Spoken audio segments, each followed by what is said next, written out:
नमस्कार. सध्या देशभर शेतकऱ्यांची आंदोलनं चालू आहेत. केंद्र सरकारने केलेल्या 3 कृषी कायद्यांच्या विरोधामध्ये देशभरचा शेतकरी संतापलेला आहे.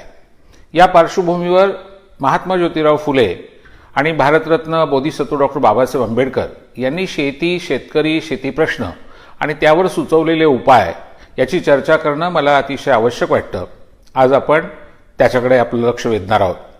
मित्रांनो, शेतकऱ्याचा असूड हे महात्मा फुलेंचं पुस्तक हे त्यांच्या साहित्यातला मास्टरपीस, सर्वोत्कृष्ट पुस्तक म्हणून मी त्या पुस्तकाकडे बघतो. खरं तर महात्मा फुलेंनी 1855 साली लिहिलेलं मराठी भाषेतलं पहिलं आधुनिक नाटक तृतीय रत्न, छत्रपती शिवाजी राजांचा पोवाडोपी चरित्र, गुलामगिरी जो निग्रोंच्या चळवळीला अर्पण केलेला 1873 सालचा ग्रंथ आहे, सार्वजनिक सत्यधर्म जो महात्मा फुलेंना पॅरालिसिस झाल्यानंतर त्यांनी उजव्या हाताने लिहिता येत नव्हतं तेव्हा डाव्या हाताने लिहून पूर्ण केलेला ग्रंथ आहे. अशी अनेक पुस्तकं फुलेंनी लिहिलेली आहेत. त्यांचा कविता संग्रह, अखंडादी काव्यरचना सुद्धा अतिशय मौलिक आहे. अशा या साहित्यामध्ये फुल्यांचा सर्वोत्कृष्ट ग्रंथ म्हणजे शेतकऱ्याचा असूड असं मला वाटतं. या शेतकऱ्याच्या असूडची सुरुवात प्रस्तावनेमध्ये फुल्यांनी एका कवितेने केली आहे, जी कविता खूप प्रसिद्ध झालेली आहे. दूरदर्शननी ही खूप लोकप्रिय केलेली आहे. तुम्हाला ही नक्की माहिती असणार. विद्येविना मती गेली, मतीविना नीती गेली, नीतीविना गती गेली, गतीविना वित्त गेले, वित्ताविना शूद्र खचले, इतके अनर्थ एका विद्येने केले. शिक्षण नसलं की जीवनाच्या सर्व क्षेत्रांमध्ये कशी पिछाहाट होते, कशा पद्धतीची फसवणूक होते आणि शेतकऱ्याला सर्व बाजूंनी कसं नाडलं जातं त्याचं अप्रतिम चित्रण या कवितेमध्ये महात्मा फुल्यांनी केलेलं आहे. ही शेतकऱ्याच्या असूडची सुरुवात आहे. या पुस्तकाची 5 प्रकरणं आहेत, 2 परिशिष्ट आहेत. विशेषतः या पुस्तकाची 3 वैशिष्ट्ये आपण लक्षात ठेवणार आहोत. ती अशी: हे पुस्तक घरात बसून टेबलवर बसून लिहिलेलं नाही, तर शेतकऱ्याच्या बांधावर जाऊन शेतकऱ्यांशी चर्चा करून त्यांच्याबरोबरच्या प्रश्नांची, समस्यांची, त्यांच्या अडचणींची दखल घेऊन शेतामध्ये बसून केलेलं लेखन पुन्हा ते शेतकऱ्यांना वाचून दाखवणं, त्याच्यावरच्या त्यांच्या प्रतिक्रिया घेणं, दुरुस्ती करणं, फेरलेखन करणं, असं करत करत करत जवळजवळ 7-8 वर्ष महात्मा फुले पुस्तक लिहित होते. खरं तर 101 पानांचं हे पुस्तक आहे, पण ते मौलिक का आहे? कारण ते लोकांशी बोलत बोलत लोकभावना व्यक्त करणारं असं ते लेखन आहे. मुंबई, पुणे, ठाणे, जुन्नर, ओतूर, हडपसर, सोलापूरच्या जवळ असलेलं कुरूळ, माळ्याचं कुरूळ, वांगणी ठाणे जिल्ह्यात असलेलं, अशा अनेक गावांमध्ये शेतावर जाऊन लोकांशी बोलून महात्मा फुलेंनी हे पुस्तक लिहिलंय. हे याचं पहिलं वैशिष्ट्य. दुसरं वैशिष्ट्य, फुल्यांनीच असं म्हटलं की हा ग्रंथ अनेक इंग्लिश, संस्कृत व प्राकृत ग्रंथ आणि हल्लीचे अज्ञानी शूद्र अतिशूद्रांच्या दीनवाण्या स्थितीवरून रचिला आहे. तेव्हा अनेक संदर्भ ग्रंथांचा अभ्यास करून त्याच्यामधनं फुल्यांनी जसे संदर्भ घेतलेले आहेत तसंच समकालीन सामाजिक जीवन, शेतकऱ्याचं जीवन अतिशय बारकाईनं बघितलेलं आहे आणि त्याचं चित्रण या पुस्तकात केलेलं आहे. तिसरं वैशिष्ट्य, फुल्यांनी अतिशय नेमक्या शब्दांमध्ये शेतकऱ्यांचे प्रश्न या पुस्तकात मांडलेत, त्याच्यावरचे उपाय मांडलेले आहेत. प्रस्तावनेमध्येच फुले म्हणतात, दैवावर भार टाकून कारभाराच्या ओंजळीनं पाणी पीत दिवसभर गोप्रदानं आणि रात्री प्रजोत्पादन करणारे आमचे वेगवेगळे सावकार, वेगवेगळे सरदार, राजे महाराजे आणि त्यांच्या समोर आमच्या गरीब शेतकऱ्याची कोण दखल घेणार, त्याच्या दुःखाकडे कोण बघणार? आणि म्हणून मग इतर देशातले शेतकरी कसं जगतात, भारतातले शेतकरी 150 वर्षापूर्वी कसं जगत होते, त्याचं तौलनिक अध्ययन फुल्यांनी या पुस्तकात केलेलं आहे. हे या पुस्तकाचं आणखी एक वैशिष्ट्य. मित्रांनो, 150 वर्षापूर्वीचा हा ग्रंथ, खरं म्हणजे नेमक्या भाषेत सांगायचं तर 1877 साली ज्योतिरावांनी हे पुस्तक लिहायला हातात घेतलं. 18 जुलै 1883ला जवळजवळ 7-8 वर्षानंतर ते लिहून पूर्ण झालं. ते त्यांनी त्यावेळेला मुंबईच्या गव्हर्नरला भेट पाठवलं. त्यावेळेला कलकत्त्याला ब्रिटिशांची राजधानी होती, जी नंतर 1911 सालापासून दिल्लीला गेली. तर कलकत्त्याच्या गव्हर्नर जनरलला त्याची प्रत पाठवली. बडोद्याला जाऊन सयाजीराव महाराजांच्या समोर महात्मा फुल्यांनी हे पुस्तक वाचून दाखवलं आणि सयाजीराव बेहद्द खुश झाले आणि त्यांनी महात्मा फुल्यांचा आदर सत्कार केला. या पुस्तकावर सयाजीरावांनी खुश होऊन महात्मा फुल्यांना सन्मानित केलं.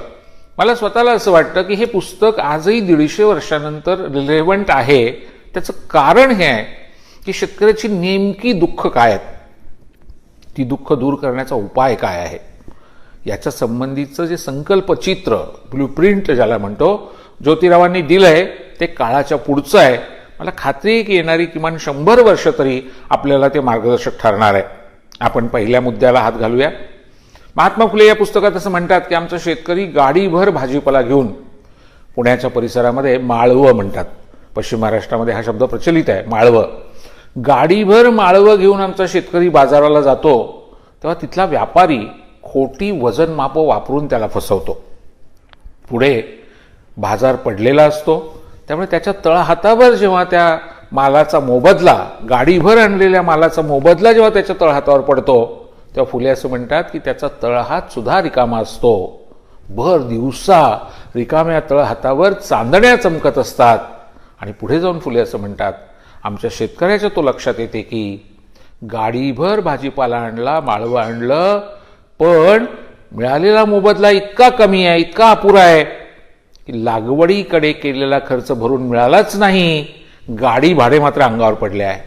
आजही पुण्यावरून आपण कोल्हापूरकडे जायला निघालो, नाशिककडे जायला निघालो, सोलापूरकडे जायला निघालो तरी तुम्ही गावांवरच्या मधनं हायवेवरनं जात असताना असं बघता की बऱ्याचदा बाजार पडल्यानंतर टोमॅटो, कांदे, भाजीपाला असा रस्त्याच्या कडेला टाकून दिलेला दिसतो. तुम्ही जर शेतकऱ्याला विचारलं की का फेकून देताय, तो सांगतो की आत्ताच मेसेज आला मोबाईलवर की बाजार पडला आणि मग मी इथून हा माल आता माझ्या ट्रॅक्टरनी घेऊन चाललोय, त्याचा डिझेलचा पण खर्च निघणार नाहीये, मग मी कशाला बाजारला नेऊ, म्हणून मी इथंच फेकून देतो. गाडी भाडं अंगावर पडणं.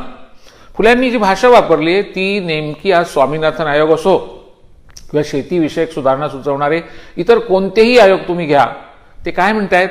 ते म्हणतायत जो खर्च शेतकऱ्यांनी केलेला आहे लागवडीकडे, म्हणजे त्यांनी ते पीक घेण्यासाठी जो काही खर्च केलाय तो खर्च त्याला भरून मिळाला पाहिजे आणि त्यात काही त्याला नफा पण झाला पाहिजे. आज सुद्धा केंद्रीय सरकारच्या या 3 कायद्यांच्या विरुद्ध शेतकऱ्यांचं जे आंदोलन चाललंय त्याच्यावरती मुख्य मागणी ही आहे की मिनिमम सपोर्ट प्राइस जे आहे, किमान अशा प्रकारचा जो हमी भाव दिलेला आहे शासनाने तो तरी कायम राखला गेला पाहिजे. त्याच्या खाली शेतकऱ्याला तो माल विकायला लागू नये. मला स्वतःला असं वाटतं की 150 वर्षापूर्वी जेव्हा कुणीच असा विचार करत नव्हतं तेव्हा महात्मा फुलेंनी पहिल्यांदा हा विचार मांडला की शेतकऱ्याने लागवडीसाठी जो खर्च केलेला आहे, म्हणजे ज्याला प्रोडक्शन कॉस्ट इंग्रजीमध्ये म्हणतात, ती अधिक नफा, प्रॉफिट, 50% प्रॉफिट आमच्या शेतकऱ्याला मिळालं पाहिजे. असा बाजारभाव त्या शेतकऱ्याला मिळेल अशी सामाजिक राजकीय व्यवस्था आपण केली पाहिजे. फुल्यांनी नेमके शब्द वापरलेले आहेत. त्यांनी असं म्हटलेलं आहे की आमच्या शेतकऱ्याची जी दैन्यावस्था आहे तिला कोण जबाबदार आहे? ते म्हणतात शूद्र शेतकरी हल्ली इतक्या दैन्यवाण्या स्थितीत येऊन पोहोचण्याची धर्म आणि राज्य संबंधी अनेक कारणं आहेत. म्हणजे सरकार याला जबाबदार आहे, धर्मव्यवस्था याला जबाबदार आहे आणि म्हणून हे अर्थकारण जे आहे शेतकऱ्याचं ते उलगडून दाखवताना त्याच्या मागची धार्मिक आणि राजकीय अशा प्रकारची जी गुंतागुंत आहे ती सुद्धा महात्मा फुल्यांनी या पुस्तकामध्ये उलगडून दाखवलेली आहे. प्रामुख्याने या पुस्तकातलं 4थं आणि 5वं प्रकरण मला खूप मोलाचं वाटतं, ज्याच्यामध्ये महात्मा फुल्यांनी त्या काळातल्या शेतीची काय अवस्था आहे त्याची चर्चा केलेली आहे. आणि ती केल्यानंतर 5व्या प्रकरणामध्ये त्यांनी उपाय सांगितलेले आहेत. पहिला उपाय अर्थातच शिक्षण. शेतकऱ्याला आधुनिक शिक्षण मिळालं पाहिजे, पण नुसतं शिक्षण म्हणताना ज्ञान देणारं किंवा पाठांतर करायला लावणारं, पुस्तकं वाचायला लावणारं शिक्षण नाही, तर प्रत्यक्ष शेतीमध्ये काम करत करत घेतलेलं शिक्षण, कृषी शिक्षण. आणि म्हणून फुल्यांनी अशी सूचना केली आहे की सरकारने आमच्या शेतकऱ्याच्या मुलांना मुलींना निवडावं आणि परदेशामध्ये शेतीचं शिक्षण घेण्यासाठी पाठवावं सरकारी खर्चाने, आणि परदेशात शेती कशी केली जाते याचा अभ्यास करून मुलामुलींनी इथे येऊन शेती करावी, आधुनिक पद्धतीची शेती करावी, ही फुल्यांची पहिली सूचना.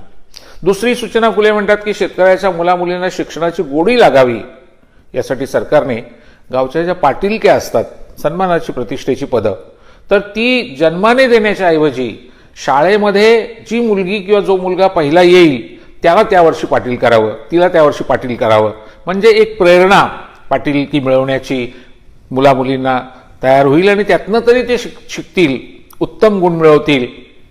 तेव्हा जन्मावर आधारित पाटीलकीच्या ऐवजी गुणांवर आधारित अशा प्रकारची पाटीलकी ही दिली जावी, सन्मान म्हणून दिली जावी, अशी सूचना फुले करतात. फुले पुढे जाऊन असंही सांगतात की आमच्या शेतकऱ्याच्या हातामध्ये जादू आहे. प्रचंड कौशल्य आहे त्याच्याकडे. पण दुर्दैवाने शेती भारतातली जी आहे ती पावसावर अवलंबून आहे. आणि मग ही जिरायती शेती जी आहे त्या जिरायती शेतीला पाऊस पडला तर उत्तम पीक येणार, पाऊस नाही पडला तर नुकसान होणार. कधी कधी अवकाळी पाऊस पडतो आणि त्याने सुद्धा नुकसान होतं. या पार्श्वभूमीवर फुले यांनी असं म्हटलं आहे की सरकार आणि समाज म्हणून आपली जबाबदारी आहे की 24 तास आणि 365 दिवस आमच्या शेतकऱ्याला पाणी मिळालं पाहिजे, शेतीला सिंचन मिळालं पाहिजे. छत्रपती शाहू महाराजांनी कोल्हापूर राज्यामध्ये राधानगरीचं धरण बांधून जे काम केलं ते पुढच्या काळातलं काम आहे, अतिशय मोलाचं काम आहे. महात्मा फुलेंच्या डोक्यात असंच आहे. ते म्हणतात तलाव तळी बांधली पाहिजेत, धरणं बांधली पाहिजेत, पाणी अडवलं पाहिजे आणि पाणी शेतकऱ्यांना पुरवलं पाहिजे.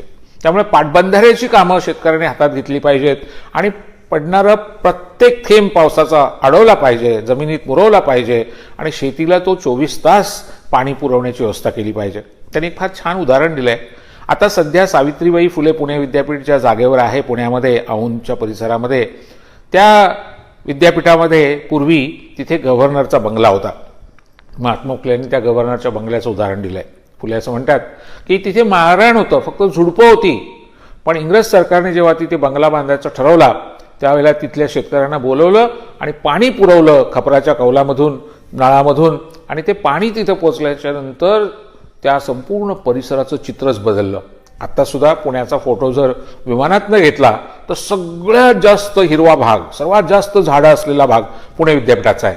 त्याचं कारण फुले असं म्हणतात की आमच्या शेतकऱ्याच्या हातात जादू आहेच, त्याला फक्त पाणी द्या, बघा तो संपूर्ण माळरानाचं सुंदर असं नंदनवन करून दाखवतो. आणि त्यामुळे पाण्याशी संबंधित अनेक गोष्टींची चर्चा महात्मा फुले यांनी केली आहे, जी राज्य शासनाने पुढच्या काळामध्ये लक्षात घेतली. माननीय यशवंतराव चव्हाण साहेब असतील, पवार साहेब असतील, वसंतदादा पाटील असतील, या सगळ्या मंडळींनी या दृष्टीने पावलं उचलली आणि त्यामुळे महाराष्ट्रामध्ये आता सिंचनाचं प्रमाण बरंच वाढलेलं आहे. पण अजूनही 100% सिंचन आहे का, तर नाही. आणि म्हणून फुल्यांचा विचार आजही पूर्ण झालेला नाही. सिंचन 24 तास आणि 365 दिवस शेतकऱ्याला करता आलं पाहिजे, ही पहिली मागणी फुल्यांची. पण फुले किती बारकाईनं विचार करायचे बघा. त्यांनी असं म्हटलंय की त्या काळामध्ये विहिरी खोदून पाणी दिलं जायचं शेताला. फुल्यांनी असं म्हटलंय की आमचा शेतकरी अडाणी असतो, कुठं पाणी लागेल आणि कुठे नाही त्याला माहीत नसतं.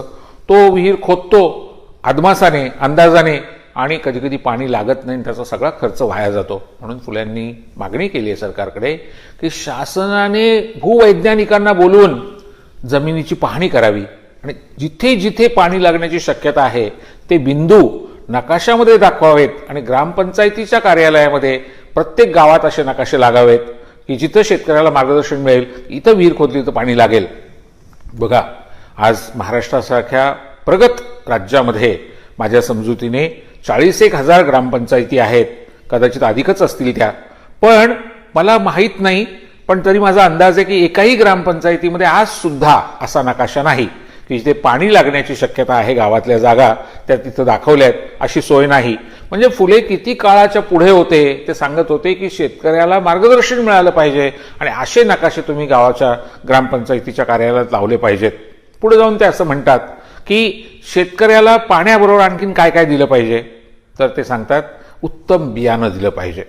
आणि उत्तम बियाणं जर का द्यायचं असेल तर तुम्हाला संकरित बियाणं सुद्धा परदेशात आणावं लागेल.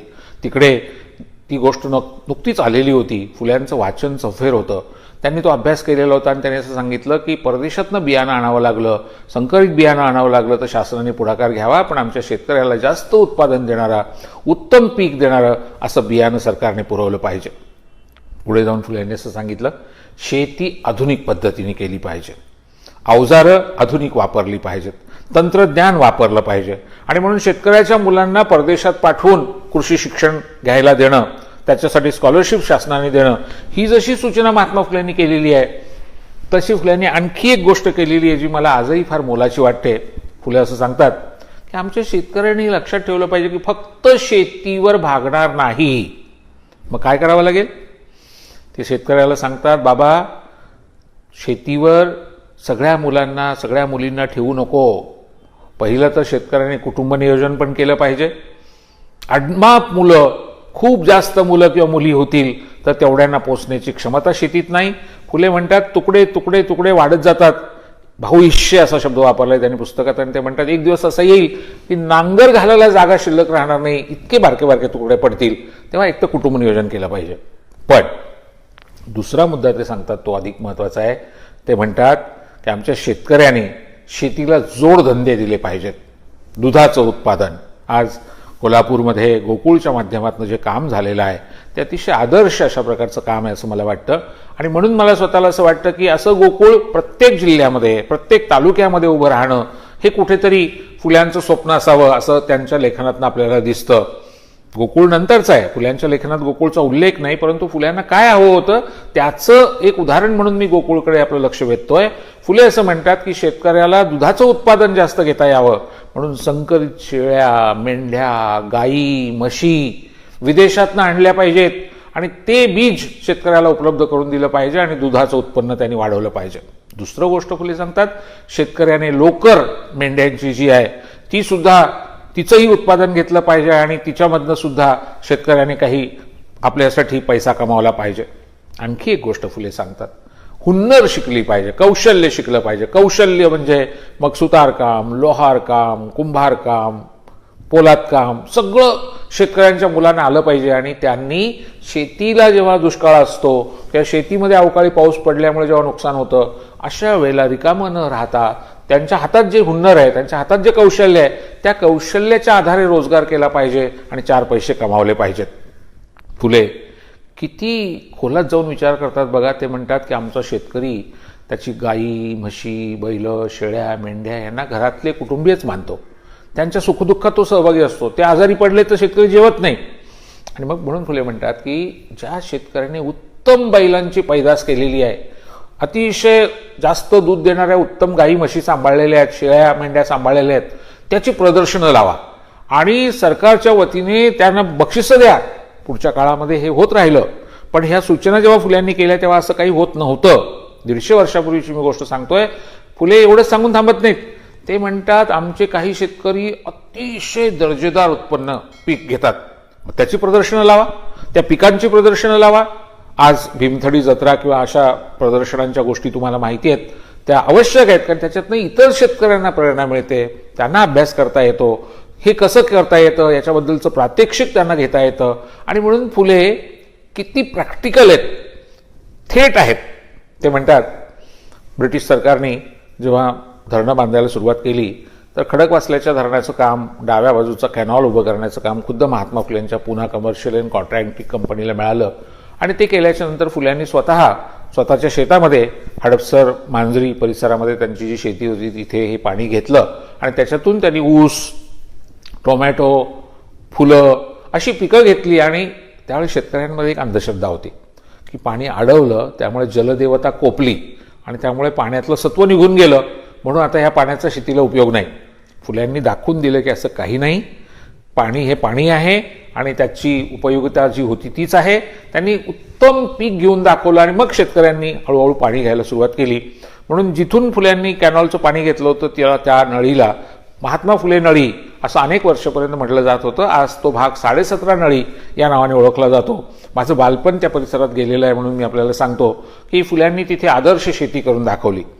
पण फुले किती दूरगामी विचार करणारे होते. ते म्हणाले की कॅनॉलमधनं पाणी देणं हे जरी बरोबर असलं तरी बाष्पीभवन होतं. उन्हाळ्यामध्ये खूप पाणी उन्हामुळे त्याचं बाष्प होऊन जातं आणि पाणी कमी होतं. मग काय करायला पाहिजे?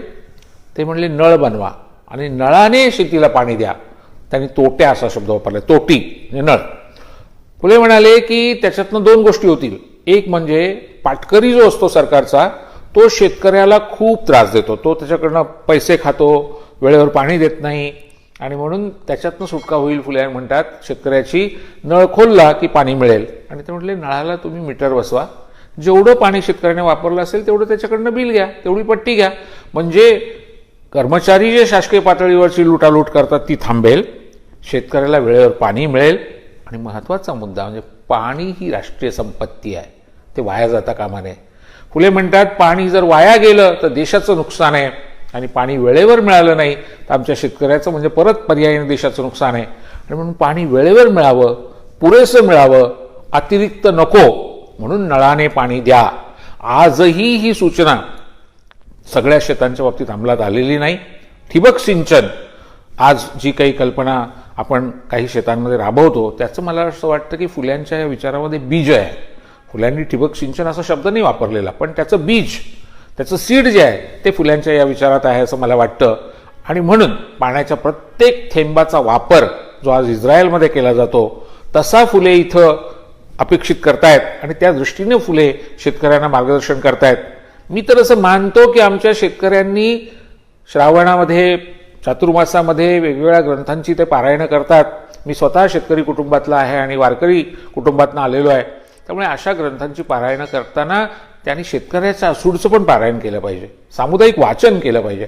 तेव्हा कळेल की शेतकऱ्याचं असूड या 150 वर्षापूर्वीच्या पुस्तकामध्ये महात्मा फुल्यांनी जे चित्र रंगवलं होतं शेतकऱ्याच्या दैन्यावस्थेचं, शेतकऱ्याच्या वाईट अवस्थेचं, अहो इतकं कशाला, थेट शेतकऱ्यांच्या आत्महत्यांची सुद्धा त्या ठिकाणी फुल्यांनी नोंद करून दाद मागावी यासारखी मांडणी केलेली आहे की कर्ज फिटत नाही आणि म्हणून मग शेतकऱ्याला कशा पद्धतीने आत्महत्या कराव्या लागतात. आणि त्याच्यातून जर सुटका करायची असेल तर सरकार म्हणून, समाज म्हणून, धर्मव्यवस्था म्हणून आपल्याला काही परिवर्तन करावं लागेल, काही कायमस्वरूपी बदल करावे लागतील. ते काय परिवर्तन असेल त्याची संपूर्ण रूपरेषा फुल्यांनी या पुस्तकात मांडलेली आहे. आणि म्हणून मला स्वतःला असं वाटतं की शेतकऱ्याचा असूड हे महात्मा फुलेंचं पुस्तक अजरामर पुस्तक आहे. ते पुन्हा पुन्हा वाचलं पाहिजे, त्याची चर्चा झाली पाहिजे. 100 वर्षापूर्वी नेमक्या भाषेत सांगायचं तर 1918-1920 मध्ये बाबासाहेब आंबेडकरांनी शेतकऱ्यांच्या प्रश्नावर पुस्तक लिहिलं. बाबासाहेब आंबेडकरांच्या साहित्याची चर्चा होते ही फार चांगली गोष्ट आहे. जयंतीच्या निमित्तानं त्यांच्यावर भाषणं होतात ही चांगली गोष्ट आहे. पण शेतकरी, शेती समस्या आणि बाबासाहेबांचं हे पुस्तक याचं मात्र नातं फारसं मांडलं जात नाही. आणि म्हणून मी असं मानतो की बाबासाहेब आंबेडकरांचा शेतकऱ्यांशी जो संबंध होता, त्यांनी जे पुस्तक लिहिलेलं आहे 100 वर्षापूर्वी, त्याचीही चर्चा आपण फुल्यांना जोडून केली पाहिजे. कारण फुले शाहू आंबेडकरांचा महाराष्ट्र जेव्हा आपण म्हणतो तेव्हा शाहू महाराजांनी शेती आणि शेतकऱ्यांबद्दल जे काम केलं, राधानगरीच्या माध्यमातून केलं, इतर माध्यमातून केलं. आदरणीय इतिहासकार जयसिंगराव पवार यांनी त्यासंबंधीची सगळी विस्तारानं केलेली मांडणी तुम्हाला आठवत असेल. आपण आत्ता फुले आणि आंबेडकरांचा विचार जर बघितला शेती शेतकऱ्यांबद्दलचा तर बाबासाहेबांचं हे दुर्लक्षित पुस्तक आहे 100 वर्षापूर्वीचं. Small holdings in India and their remedies असं त्याचं नाव आहे. शेतीचे तुकडे, छोटे छोटे तुकडे, आणि त्याच्यावर काय उपाय आणि त्याच्यातून शेतकऱ्याची परिस्थिती कशी सुधारायची. बाबासाहेब असं म्हणतात, शेतीचे तुकडे पडत जातात. कारण शेतकऱ्याला जर 7-8 मुलं असतील तर जमीन काही वाढत नाही, जमीन तेवढीच राहते, तुकडे वाढत जातात. मग पुढच्या पिढीत आणखीन प्रत्येकाला जर 7-8 मुलं असतील, अशा पद्धतीने अमाप तुकडे तुकडे तुकडे तुकडे पडत जातात. पुन्हा बाबासाहेब पण तेच म्हणतायत की जर का तुकडे वाढत गेले, ज्याला महात्मा फुले यांनी भावी शिष्य म्हटलं होतं, तर पुढे जाऊन पिकवणार कुठे, आणि मोठं शेत असल्याशिवाय शेतकऱ्याला परवडत पण नाही. आणि म्हणून बाबासाहेब आंबेडकर म्हणाले की तुकडे जोडण्याची प्रक्रिया सुरू केली पाहिजे. तुकडेबंदी विधेयक पुढच्या काळामध्ये आपल्या राज्यामध्ये आणलं गेलं, ते राबवलं गेलं आणि त्याचा फार उपयोग झाला. ही सूचना बाबासाहेब आंबेडकरांनी 100 वर्षापूर्वी केलेली आहे. पण बाबासाहेब म्हणतात शेतीचे तुकडे कसे जोडायचे, तर शेतकऱ्याची 8-10 ठिकाणी जमीन असते, मग तिथे बारीक बारीक बारीक तुकडे पडलेले असतात. तर ते 8-10 ठिकाणच्या जमिनीचं सगळं एकत्रीकरण एका ठिकाणी त्याला द्यायचं आणि दुसऱ्या शेतकऱ्याला दुसऱ्या ठिकाणी, तिसऱ्याला तिसऱ्या ठिकाणी, म्हणजे सलगपणाने शेतकऱ्याला शेती जास्त मिळेल एका ठिकाणी, अशी ती व्यवस्था तुकडेबंदीमधनं केली गेली. पण त्यातनं सुद्धा शेतकऱ्याची परिस्थिती सुधारेल याची खात्री आहे का? बाबासाहेब सांगतात की हो, त्याचा उपयोग नक्की होईल, आणखीन काही गोष्टी कराव्या लागतील. आणि बघा, बाबासाहेब आंबेडकर हे महात्मा फुलेंना आपला गुरु मानत होते. बाबासाहेब जगभर जाऊन अभ्यास करून आलेले होते, अमेरिकेत शिकले होते, लंडनमध्ये शिकले होते. त्या सगळ्या ज्ञानाचा त्यांनी उपयोग करून घेतला आणि शेतकऱ्याच्या प्रश्नावर हे पुस्तक लिहिताना काय म्हटलं? बाबासाहेब आंबेडकरांच्या रायटिंग आणि स्पीचेसचे 22 खंड महाराष्ट्र राज्य सरकारने प्रकाशित केलेले आहेत. आदरणीय शरद पवार साहेब पुलोदमध्ये 1978-79 साली जेव्हा मुख्यमंत्री होते तेव्हा त्यांनी ही समिती स्थापन केली आणि वसंत मून यांनी 1 ते 16 खंड प्रसिद्ध केले. 17व्या खंडापासून 22 खंडापर्यंतचं काम करायची संधी मला मिळाली. आणि म्हणून बाबासाहेबांचं हे जे पुस्तक आहे ते पहिल्या खंडामध्ये आहे, रायटिंग अँड स्पीचेसच्या. आपण ते जरूर वाचा. आणि महात्मा फुले समग्र वाङ्मयामध्ये शेतकऱ्याचा असूड हे पुस्तक आहे, तेही आपण वाचा. आपला मुद्दा जो होता तो आपण पाहूया. तो असा होता की बाबासाहेब आंबेडकर असं सांगतायत की की शेतकऱ्याची परिस्थिती जर सुधारायची असेल तर आपल्याला आधी शोधावं लागेल की नेमक्या समस्या काय काय आहेत.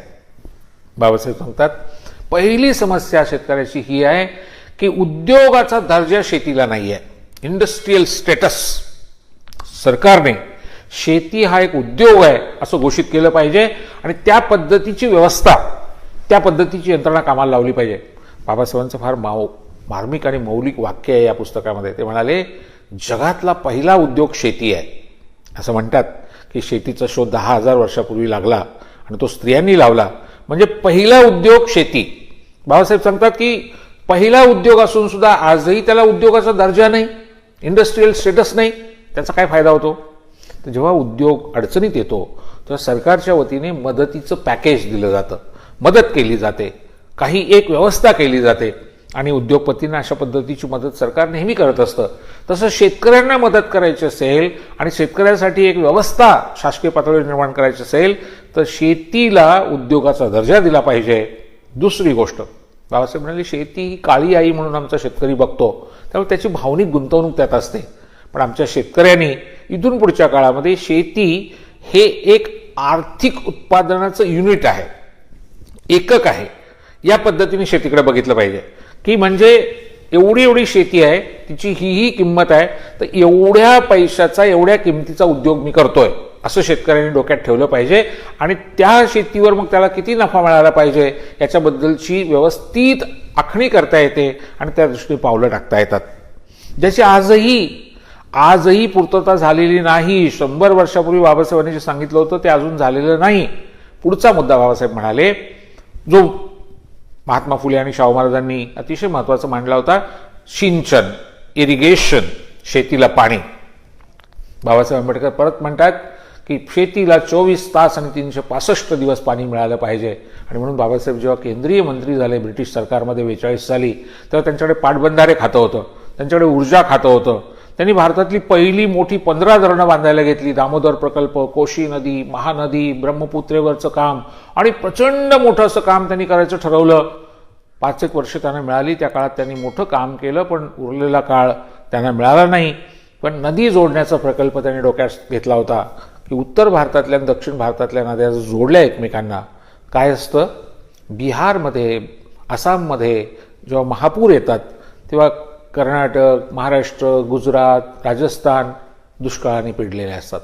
मग हे जर जोडल्या नद्या, खर्च येईल पण एकदाचं काम होऊन जाईल आणि पिण्याच्या पाण्याचा प्रश्न सुटेल, शेतीच्या पाण्याचा प्रश्न सुटेल, उद्योगाला लागणारं पाणी मिळेल. बाबासाहेब तर त्याच्या पुढे जाऊन सांगतात टुरिझम, वॉटर पार्क, सहलींसाठी पाणी आणि अलाइड पर्पजेससाठी पाणी, इतर उपयोगासाठी पाणी.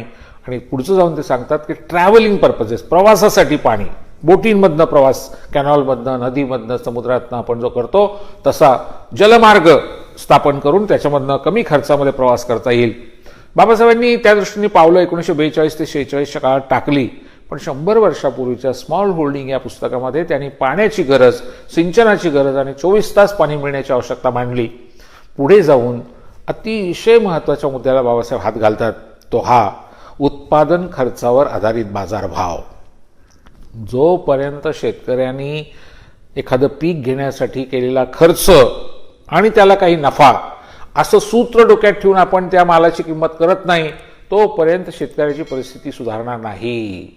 आणि इथं बाबासाहेब एक पुढचं पाऊल टाकतात. ते म्हणतात burden on the agriculture is excess. जास्त बोजा पडलाय शेतीवर आणि म्हणून ते म्हणतात बर्डन मस्ट बी शिफ्टेड. शेतकऱ्याने असं केलं पाहिजे की एका मुलीला किंवा एका मुलाला शेतावर ठेवायचं आणि उरलेल्यानं तिथनं बाहेर काढायचं. कुठं पाठवायचं? मग शिक्षण क्षेत्रामध्ये, एज्युकेशन, शिक्षक बनवा, प्राध्यापक बनवा. ते म्हणतात ट्रेड, व्यापारामध्ये त्यांना पाठवा, इंडस्ट्री, उद्योगामध्ये त्यांना पाठवा, सर्व्हिस सेक्टर, सेवा क्षेत्र. तेव्हा तर खूप कमी होतं, आता खूप वाढलंय. महात्मा फुले ज्या काळात लिहित होते 150 वर्षापूर्वी, तेव्हा भारतामध्ये जवळजवळ 100% लोक शेतीवर अवलंबून होते. बाबासाहेब आंबेडकर जेव्हा लिहित होते 100 वर्षापूर्वी, तेव्हा 85% लोक शेतीवर अवलंबून होते. आज सुद्धा 2021 साली 50%पेक्षा जास्त भारतीय लोक शेतीवर रोजगार मिळवतात, उपजीविकेचं साधन मिळवतात. आणि म्हणून शेतीचा विचार ज्या कोणी नेत्यानं केला तोच अस्सल भारतीय विचारवंत किंवा नेता असू शकतो. शेतीबद्दल ज्यांनी अक्षरही लिहिलं नाही असे काही मोठे लोक ज्यांना आपण राष्ट्रीय नेते वगैरे म्हणतो, त्यांना ना खरीप माहिती आहे, ना त्यांना रब्बी माहिती आहे, ना त्यांना वापसा माहिती आहे, ना त्यांना शेती माहिती आहे. ते खरंच अखिल भारतीय विचारवंत होते की नाही या वादात मी जात नाही, पण शेती आणि शेतकऱ्यांचा विचार जे करतात तेच फक्त भारतीय नेते असू शकतात आणि फुले शाहू आंबेडकरांनी ते केलेलं आहे. आणि म्हणून बाबासाहेब आंबेडकर असं सांगतात की आमच्या शेतकऱ्याने आपल्या मुलांना मुलींना शेतातनं बाहेर काढलं पाहिजे. माननीय शरद पवार साहेब हा विचार परत परत मांडत असतात. हा आता पवारसाहेबांनी लोकप्रिय केलेला विचार आहे, पण हा 100 वर्षापूर्वी बाबासाहेबांनी जेव्हा मांडला किंवा 150 वर्षापूर्वी महात्मा फुले यांनी जेव्हा मांडला तेव्हा तो किती क्रांतिकारक होता बघा. शेतकऱ्यांनो आपल्या मुलांना आपल्या मुलींना एकालाच शेतात ठेवा. म्हणजे शेती सोडा असं ते सांगतात, याचा अर्थ सगळ्यांनी सोडा नाही, एका मुलीने एका मुलांनी करावी, पण बाकीच्यांनी शेताबाहेर पडावं आणि तो जो बोजा आहे शेतीवरचा तो कमी करून त्यांना इतर क्षेत्रामध्ये स्थापित करावं. आणखीन एक गोष्ट बाबासाहेबांनी मांडली आणि ती खूप महत्त्वाची आहे. बाबासाहेब असं म्हणतात की शेती परवडत नाही, याचं कारण आपण शेती आधुनिक पद्धतीने करत नाही. शेतीची बियाणं, शेतीची अवजारं, शेतीची पद्धत, पीक पद्धती, आंतरपीक पद्धती आणि आधुनिक पद्धतीचं शेतीचं सगळं साहित्य वापरणं, बियाणं वापरणं, विदेशी तंत्रज्ञान वापरणं. इथं तुम्ही आपलं परक काही करू नका. जगाने जे जे काही समृद्ध केलंय, विकसित केलंय ते वापरा. मला स्वतःला बाबासाहेब आंबेडकरांच्या या पुस्तकाकडे आपलं लक्ष वेधताना सांगायचं, फार छोटं पुस्तक आहे पण किती मौलिक आहे. 100 वर्ष झाली तरी अजूनही बाबासाहेब आंबेडकरांनी शेतकरी असा विचारच केला जात नाही, अशी चर्चाच होत नाही. मला ती आज मुद्दाम करायची. त्याचं कारण असं आहे की बाबासाहेब आंबेडकरांनी पहिला मोर्चा मुंबई विधिमंडळावर काढला आमदार झाल्यानंतर, तो शेतकऱ्यांचा होता, तो दलितांचा नव्हता. पहिला मोर्चा आंबेडकरांनी शेतकऱ्यांचा काढला. खोती कोकणामध्ये, विशेषतः ठाणे, रायगड, सिंधुदुर्ग जिल्ह्यामध्ये हे श्रीमंत खोत असायचे उच्च जातीचे आणि ते तिथे राबणाऱ्या लोकांना प्रचंड छळायचे, त्यांचं शोषण करायचे. त्या खोतीतनं मुक्ती मिळवण्यासाठी कसेल त्याची जमीन अशी भूमिका बाबासाहेबांनी घेतली आणि खोती रद्द करण्याचं विधेयक मुंबई विधिमंडळामध्ये त्यांनी 1938 साली आणलं. ते मंजूर होण्यासाठी ते लढले. त्यातूनच पुढे जाऊन मग कुळ कायदा आला, जो नंतर आला, पण तो बाबासाहेबांच्याच प्रयत्नाचं, धडपडीचं अशा प्रकारचं आपल्याला रूप आहे म्हटलं पाहिजे. शेतकऱ्यांच्या परिषदा, महात्मा फुलेंनी शेतकऱ्याचा असूळ लिहिला तेव्हा ते सत्यशोधक समाजाच्या माध्यमातून शेतकऱ्यांना संघटित करत होते, जागृत करत होते, त्यांना पुन्हा पुन्हा बांधावर जाऊन संघटित करत होते. दुसरीकडे नारायण मेघाजी लोखंड्यांच्या माध्यमातून मुंबईतली गिरणी कामगारांची चळवळ त्यांनी संघटित केली होती. बाबासाहेबांनी पहिला जो त्यांचा पक्ष स्थापन केला 1936 साली, इंडिपेंडंट लेबर पार्टी, स्वतंत्र मजूर पक्ष. हे मजुरी करणारे शहरातले लोक कोण होते? हे शेतकऱ्यांचीच मुलं होती. ही शेतीतनंच गेली होती. सातारा, सांगली, कोल्हापूर, पुणे या परिसरातनं मुंबईच्या गिरणी कामगारांमध्ये गेलेले बहुसंख्य लोक कालही होते, आजही आहेत. आजही जर तुम्ही पाहिलं की आमचा जो मुंबईमध्ये त्या ठिकाणी काम करणारा, प्रामुख्यानं मार्केट यार्डमध्ये काम करणारा किंवा इतर ठिकाणी हमाली काम करणारा जर वर्ग पाहिला, तुम्ही अंगमेहनती कष्टकरी वर्ग जर पाहिला, माथाडी कामगार जर पाहिला, तर हा सगळा आमचा पश्चिम महाराष्ट्रातला, प्रामुख्यानं पुणे, सातारा, सांगली, कोल्हापूरकडचा आमचा शेतकरी आहे, त्याची मुलं आहेत ही. आणि म्हणून महात्मा फुल्यांच्या आणि बाबासाहेबांच्या विचारामध्ये जेव्हा जेव्हा मजुराचा विचार येतो तेव्हा थेटपणाने शेतकऱ्यांचा विचार येतो. आणि म्हणून शेतकऱ्याच्या विकासाशिवाय आपल्याला हे प्रश्न सोडवता येणार नाहीत. याच्याकडे ते पुन्हा पुन्हा येतात. मला हेही सांगायचं आहे, बाबासाहेबांनी चिपळूणला पहिली शेतकरी परिषद घेतली आणि त्याच्यानंतर त्यांच्या हयातीमध्ये पुन्हा पुन्हा ते शेतकऱ्यांच्या प्रश्नासाठी भांडत राहिले, शेतकऱ्यांच्या प्रश्नासाठी बोलत राहिले. हे खरं आहे की बाबासाहेबांनी दलित समाजाच्या, ज्याला आपण आता शेड्यूल कास्ट असं म्हणतो, अनुसूचित जाती म्हणतो, त्यांच्या विकासासाठी मोठ्या प्रमाणामध्ये काम केलं. हे बरोबर आहे आणि ते आवश्यक पण होतं. पण त्याचबरोबर त्यांनी केलेलं इतर जे काम आहे त्याच्याकडे ज्या प्रमाणात आपलं लक्ष द्यायला पाहिजे होतं तसं जात नाही. त्यातला एक शेतकरी आहे ज्याच्या कामाच्या बाबतीमध्ये बाबासाहेबांची चर्चा होत नाही. बाबासाहेब सांगतात, शासकीय यंत्रणेमध्ये सुद्धा आपल्याला बदल करावे लागतील. शेतीला अनुकूल असलेले, शेतीच्या बद्दलची माहिती असलेले अधिकारी आपल्याला शासनामध्ये घ्यावे लागतील. महात्मा फुल्यांनी सरकारी नोकऱ्यांबद्दल किती नेमकं लिहिलंय बघा. फुले म्हणतात, सरकारी नोकर 2 प्रकारचे असतात, एक पैसे खाणारे आणि दुसरे पैसे न खाणारे. पण फुले म्हणतात, न खाणारे जे आहेत ते बरे म्हणावेत तर त्यांचा उपयोग नसतो, कारण ते पैसेही खात नाहीत आणि कामही करीत नाहीत.